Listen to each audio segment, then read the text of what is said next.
हम लोग की प्लानिंग है, अभी डिसीजन आया है जो मुख्य हम लोग का डिमांड था, जिसको बहुत सारे लोग बिना पढ़े हुए या फिर कह सकते हैं बिना समझे हुए या जानबूझकर शिक्षकों को दिग्भ्रमित करने का काम कर रहे हैं। मेन था कि सरकार कही थी कि जो परीक्षा में पास नहीं करेंगे या नहीं परीक्षा देंगे उन पर कमेटी निर्णय लेगी, और कमेटी के पाठक जी अपनी अध्यक्षता में स्वयं बना लिए और उसका निर्णय ले लिए कि जो पास नहीं करेगा उसको हटा दिया जाएगा। और इस पर सरकार कुछ नहीं कि सिर्फ बयान देते रहे, लेकिन वह निर्णय खत्म नहीं हुआ।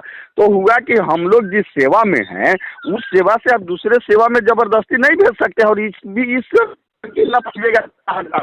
कोर्ट गए, उसमें अधिवक्ता हम लोग सुप्रीम कोर्ट के नायडू साहब को लाए हुए थे। वह डिसीजन दिए कि नहीं, पूछा था कि सरकार कह रही थी कि यह अब खत्म हो गया, जैसे जो प्राधिकार था सो खत्म कर दिया, नियमावली खत्म कर दी। हाईकोर्ट कही कि जो नियमावली 2020 है जिसके तहत प्राधिकार है वो लागू रहेगा, और जो इनको प्रोन्नति का या अन्य सुविधा है वह भी सरकार दे इस सर्विस में। तो निश्चित रूप से एक बड़ी जीत है। लेकिन अब कुछ लोग कह रहे हैं जो बिना शर्त राजकर्मी का दर्जा, तो बिना शर्त राजकर्मी के दर्जा पर सरकार एक लाइन कही कि ये तो अलग हम नौकरी दे रहे हैं, वह नौकरी हम नहीं दे रहे हैं। इसमें जिसको जाना है जाए, नहीं जाना है नहीं जाए। और इसको लेकर के हम लोग लगातार बड़े वकील से समीक्षा करवा भी रहे हैं। तो अभी हम लोग कोई अंतिम क्या करना है, आगे इसके लिए आंदोलन करना है या फिर न्यायालय के दौरान क्या करना है, इस पर अंतिम रूप से अभी हम लोग निर्णय नहीं लिए हैं, क्योंकि बड़े महा अधिवक्ता से राय लेने के बाद कि क्या क्या संभावनाएं बनती है, क्या हो सकता है, उसके बाद हम लोग आगे निर्णय। हाँ, विजय बाबू का स्टेटमेंट आया था। देखिए, यह प्रजातंत्र के लिए बहुत ही घातक चीज है कि आज बिहार ही नहीं पूरे देश की जितनी पार्टियां हैं वन मैन पार्टी हो गई है, और बाकी लोग उसी के इर्द गिर्द से बट कर रह गए हैं। वो कुछ सोच नहीं पा रहे हैं, सोचने की क्षमता के बावजूद वो कहते हैं कि हमने कहा था नहीं हटाएंगे। चिट्ठी किसके दस्तखत से निकलता है, विजय चौधरी के दस्तखत से या के पाठक के दस्तखत से? तो जब के पाठक अपने दस्तखत से निकाल दिए कि हटा दिए जाएंगे, उस चिट्ठी को आज तक ले रद्द क्यों नहीं किया गया? जब तक रद्द नहीं होता है तब तक तो चिट्ठी लागू है। और रही बात उस समय के शिक्षा मंत्री, तो उनसे बहुत ऊपर के लोग ना मुख्यमंत्री हैं, जो विधान मंडल में घोषणा नहीं किए बल्कि निर्णय किए कि स्कूल 9 से 5 नहीं 10 से 4 चलेगा।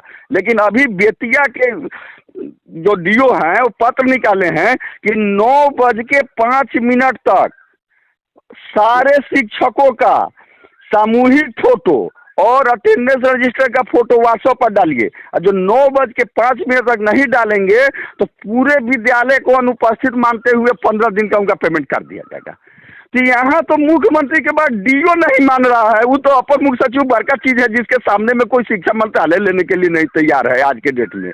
वो सरकार की अनुशंसा नहीं है। हम पढ़े लिखे लोग हैं, अंगूठा छाप हौसला चला के MP MLA नहीं बनते हैं।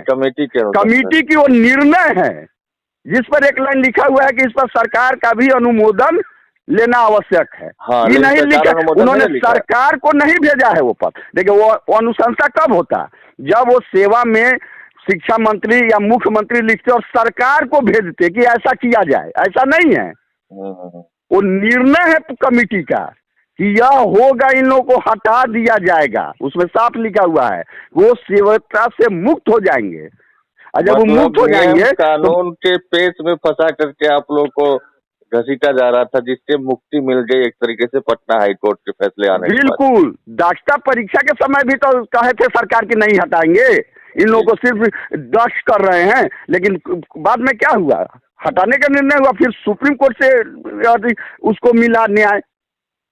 अच्छा, तो ये जो है दाव पेच में गोल गोल घुमाने वाली बात है कि हम ही कल। सीधा हमारा सवाल है कि आखिर शिक्षा विभाग का प्रधान कौन? 10 से 5 की 9 से 4 जिसके आदेश से चल रहा है, प्रधान वो ना होगा? हम पहले ही कहे कि नाम नहीं लेना चाहते हैं। बिहार भारत की जितनी पार्टियां हैं वो सब वन मैन पार्टी हो गई है। कोई MP विधायक जो चुनाव लड़ रहे हैं, भले ही वो बहुत बड़े अर्थशास्त्री हैं, बहुत बड़े IAS है, IPS है, फिर भी वो नहीं कह रहे हैं कि हमको वोट दीजिए। वो कह रहे हैं क्यों हमको वोट दीजिए मांग रहे हैं कि वोट दीजिए, ये नहीं कह रहे हैं कि हम अर्थशास्त्री है, भारत की अर्थव्यवस्था को मजबूत करेंगे, उस पर संशोधन करेंगे, उस पर शोध करेंगे, ये नहीं कर रहे बहुत। वो कह रहे हैं कि हमको वोट दीजिए। क्यों भाई? तो हमारे नेता बहुत बड़े चाय बेचने वाले थे इसलिए हमको वोट दीजिए। दूसरा पार्टी कह रहा है कि हमको वोट दीजिए। क्यों भाई? तो हमारे नेता बहुत बड़े दूध बेचने वाले थे इसलिए हमको वोट दीजिए। अब तो वोट मांगने का आधार हो गया है कि के चाय बेचता है, के दूध बेचता है। हाँ, ये बात सही है कि उस पर अच्छे हस्तांतरण नहीं था, उसमें भी इसलिए था कि सरकार कही थी कि 3 जिला का ऑप्शन हम लेंगे और 3 जिला में कहीं भी पोस्टिंग करेंगे।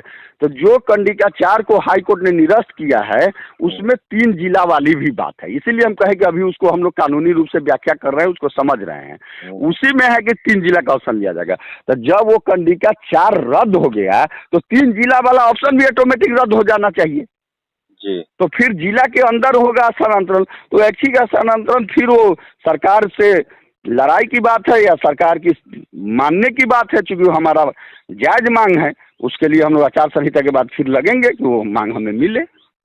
हम लोग फिर उस समय विचार करेंगे कि लड़ाई को न्यायिक दिशा में बढ़ाया जाए कि सरकार के दिशा में बढ़ाया जाए, क्योंकि न्यायिक दिशा में हम लोग तभी न जानते हैं जब सरकार नहीं मानती है, जब बिल्कुल अधर्मिकता पर उतर जाती है। ऐसे तो हम लोग सरकार से ही चाहते हैं कि मिल